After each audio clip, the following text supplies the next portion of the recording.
But did that leave the rest of the city vulnerable in case of fire? Marcia Kramer joins us now with more on that story. Marcia, obviously this was totally unexpected, but the city reacted as usual. The city reacted really terrifically, Ernie, and you can see that. But for long hours today, while hundreds of firefighters were occupied with the explosion at the World Trade Center, many firefighters had their fingers crossed that no other serious fires would break out because their hoses were stretched mighty thin. The explosion and multiple fires at the World Trade Center this afternoon tested the limits of New York's bravest. Not because they weren't prepared to deal with a disaster, they handled the rescue operation like the heroes they are, but because so many units were needed to combat the blaze and evacuate the tens of thousands of people who work in the area. An unbelievable 144 fire companies, engines and ladders, were at the scene in Lower Manhattan.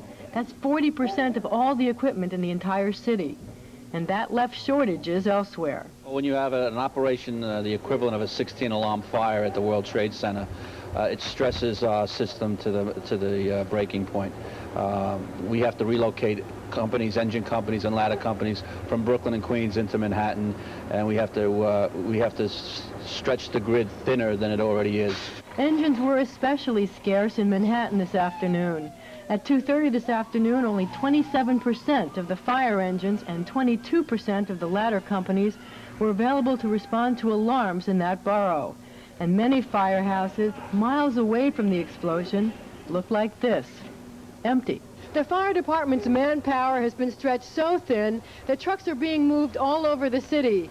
Here at Engine 54, which bills itself as the pride of Midtown, the engine's from Washington Heights, and the battalion truck is from Queens. The situation was so bad during the afternoon that the fire department went into its most serious fallback mode. What that meant is that voice box alarms weren't answered. Only one engine was sent to investigate a pull box alarm, and only a limited number of trucks were sent to alarms that were telephoned in. What's the best way to get the attention of the fire department today? 911. Use the telephone. Don't depend upon a street box. Dial or call the dispatcher, the fire department dispatcher in the borough that you live in. Well, within the last few hours, the fire department started getting back to normal. Only 50 engines remained at the scene. The rest returned to regular duty. Still, it's probably better to either call 911 or your local borough fire dispatcher to report fires tonight. That way you'll be guaranteed of a faster, more thorough response. And now joining us live from the command center at the World Trade Center is Fire Commissioner Carlos Rivera.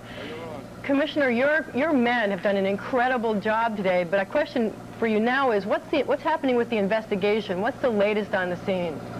Well, the police department is doing that investigation.